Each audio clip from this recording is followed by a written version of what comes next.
Today I am going to discuss about coagulopathy testing. Before I am moving to coagulopathy testing, I want to tell a little bit about the coagulation cascade. Now there is a new theory regarding the coagulation called cell-based model of coagulation, which is very important in understanding of viscoelastic property of the clot and point of care testing. Those two parts, viscoelastic properties and point of care testing, I am not going to discuss here. Here I am going to discuss the formal investigation what we done in the ward setup and the little bit of the coagulation pathway.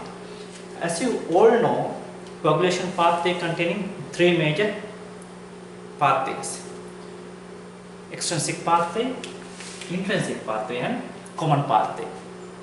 Extrinsic pathway activated by tissue factors or tissue juice. Most of the tissues in your body have tissue factors, also called tissue thromboplastin.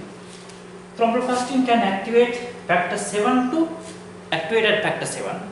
Activated factor 7 can activate factor 10, and activated factor 10 can activate factor 2, also called thrombin, with the help of factor 5 and factor 2a activated thrombin.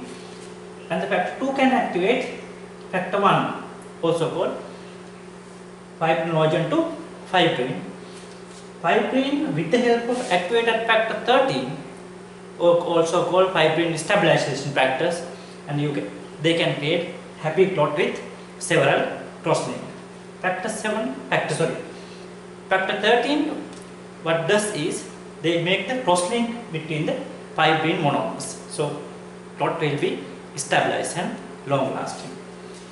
When coming to the intrinsic pathway activated by low molecular weight killicarine or clinogen, or sometimes phospholipid also can activate intrinsic pathway for the therapy, for the investigating purpose. I will tell those things when I am teaching regarding the testing. Okay, once the factor 12 activate, it can activate factor 11. 11 can activate 9 with the help of factor 8, activated factor 8, factor 2 and calcium can activate factor 10, then the common pathway run. This one called extrinsic pathway, up to the here called intrinsic pathway, here called common pathway. How they found those pathways previously? When they are investigating the clotting in the very earlier, 200-300 years ago, they took the blood from the human body and keep in the container. They found to have that blood lead to coagulate.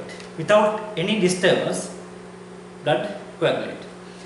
What they did is they cleaned the container several times, but irrespectively of cleaning process, blood is still lead to coagulate. What they say is something intrinsically related to blood leading to blood coagulation. That is how intrinsic pathway came. Somehow accidentally somebody put citrate into that sample, then that blood sample remaining in the liquid state. So they says intrinsic pathway can be blocked by adding citrate, but someone came in the next shift and add tissue juice into that citrated sample. He said, even though we are keep the fluid stated by adding citrate, by adding tissue factors or tissue juice extrinsical to that sample can coagulate, still that sample can coagulate. The pathway is then called extrinsic pathway. We'll see what are the tests available to assess the coagulation pathway. You all know the prothrombin type, PT and INR. One test. And the second test I am going to discuss is APPT, activated partial thromboplastin type.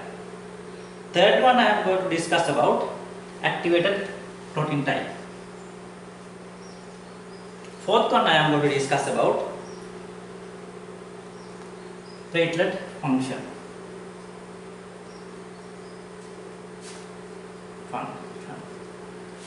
The one I am not going to discuss here is point of care testing. One of the very important thing I will teach in my lectures regarding the point of testing. Okay, shall we move to the PT-INR?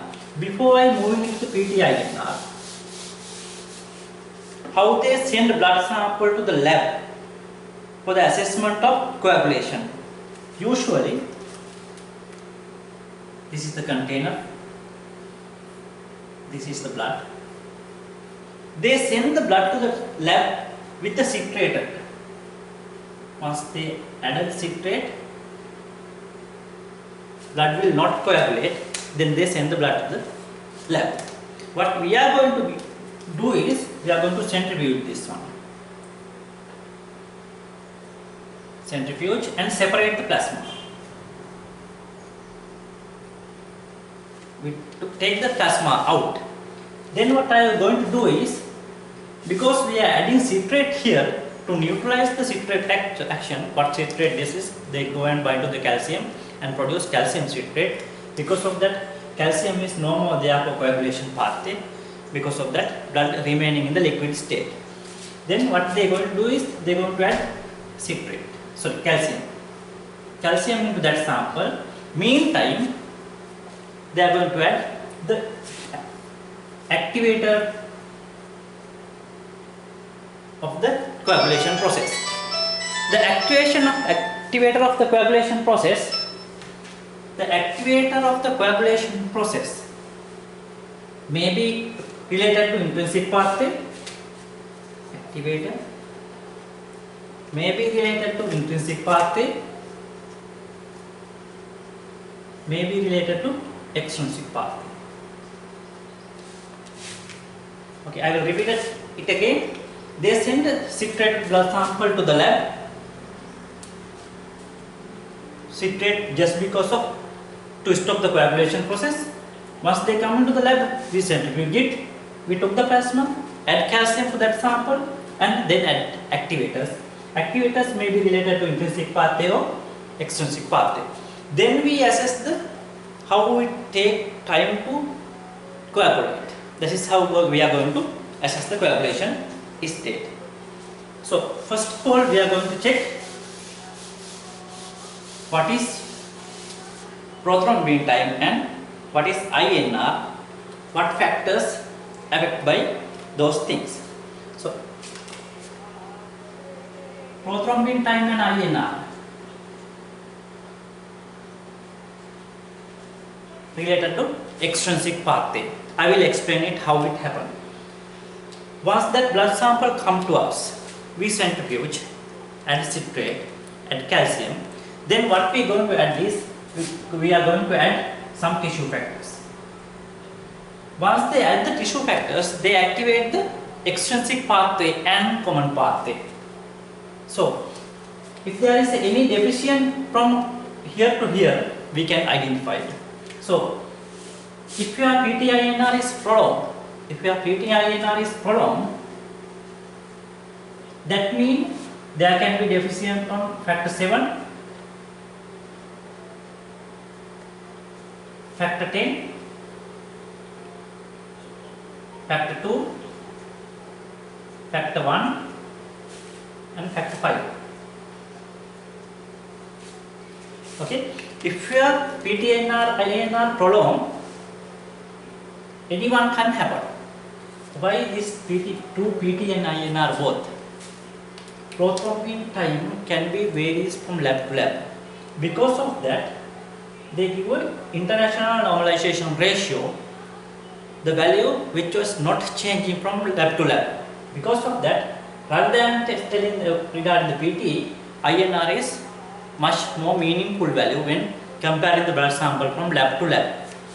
So, but you all know when we give the warfarin to the patient, when we go to give the warfarin to the patient, we are going to measure the PT-INR.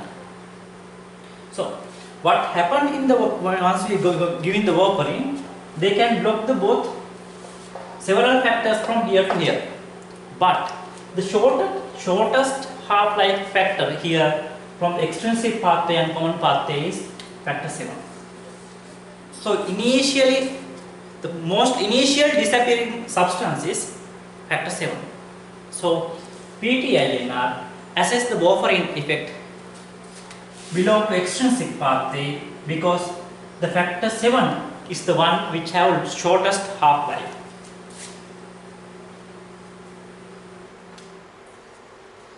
So PTINR, now you are clear about PTINR.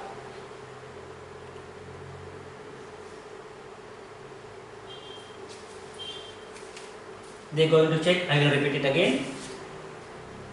We activate extrinsic pathway, then we are going to check what is the deficient here. But when coming to factor 7, when we given the warfarin, several factors lost from here to here, but the shortest half-life one is factor 7.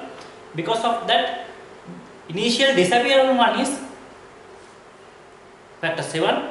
So you can assess this pathway and effect of the warfarin by assessing the PTINR. Effect of the warfarin by assessing the PTINR. So INR ratio you should keep in the reference range which is need for that amount of warfarin. Okay, shall we move into activated partial thromboblast in time? Activated partial thromboblast in time, APTT, which measures the effect of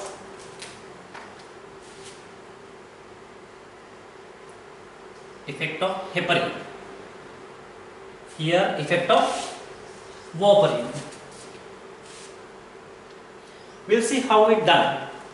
Once you send the sample to lab to the checked APTT, what they do is take the blood sample, centrifuge, separate plasma, adding calcium, then they are going to add intrinsic pathway activators.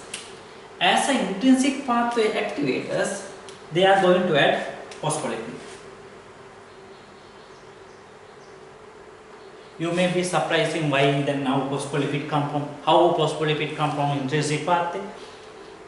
Actually, phospholipid containing in platelet containing phospholipid in the cell membrane. Because of that, they are in the blood.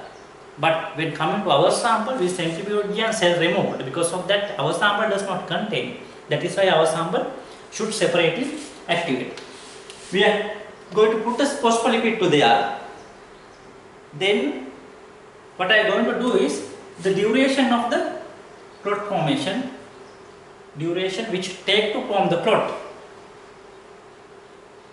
we are going to check.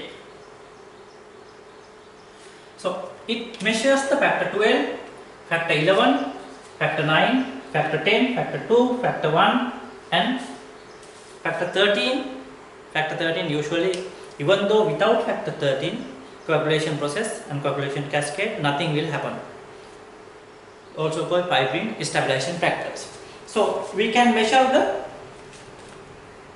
from here to down. That means factor 11, factor 9, factor 8, factor 10, factor 5, factor 2, factor 1. But that means heparin can affect both extrinsic pathway and the common pathway, and factor 7 as well.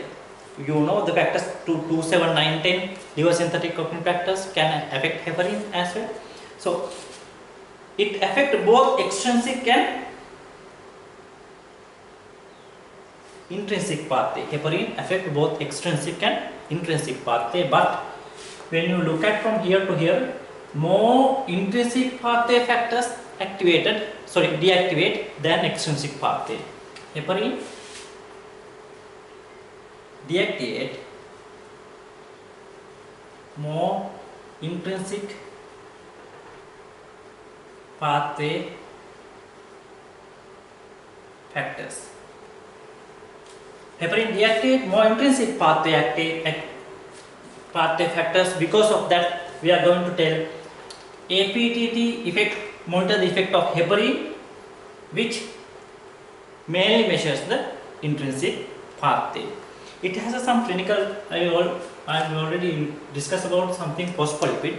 It has some clinical importance because in patient with antiphospholipid syndrome, antiphospholipid syndrome, their blood antiphospholipid antibody is there. Antibody. Once we put and phospholipid into that sample, but still it will not coagulate because that antibody bind to the phospholipid and the action will be not there. Because of that, the patient with antiphospholipid syndrome can have high APTT, activated partial thromboplastin type. Okay, the next one I am going to discuss is activated protein time. Activated protein time, also called ACT, which is usually, again we are going to measure the effect of heparin in the cardiopulmonary bypass patient. When we run in the bypass and when we want to come out from the bypass, we have to check APTT. What we are going to do is, we put whole blood into the container and put into the machine, and they are going to take a activated protein time in seconds. To activate the intrinsic pathway, there is a glass material inside the tube. Glass also can stimulate the intrinsic pathway, activation of the intrinsic pathway. So you can have a desired value of ACT in order to come out from the CV bypass, cardiopulmonary bypass, or to run the cardiopulmonary bypass machine. Last one I am going to discuss here is platelet function. How are you going to assess the platelet function?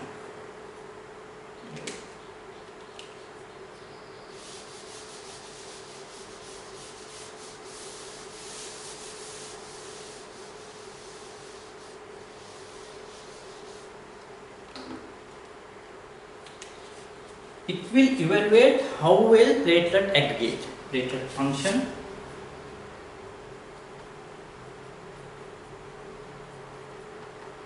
It will evaluate how well platelet aggregate. For that, platelet aggregating factors we are going to use. The platelet aggregating factors we are going to use is ADP, collagen, arachidonic acid, arachidonic acid, and adrenaline. Those substances can aggregate the platelet.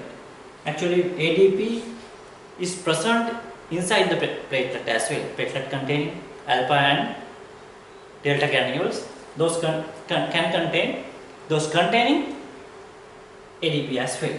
So ADP, collagen, arachidonic acid, or adrenaline can stimulate the platelet adhesive functions.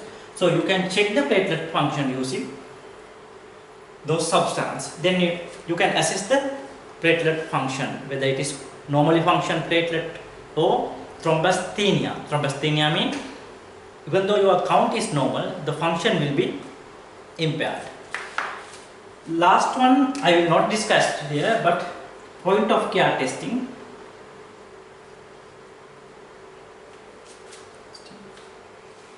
Even though we have discussed extrinsic and intrinsic pathway, we will discuss those things later.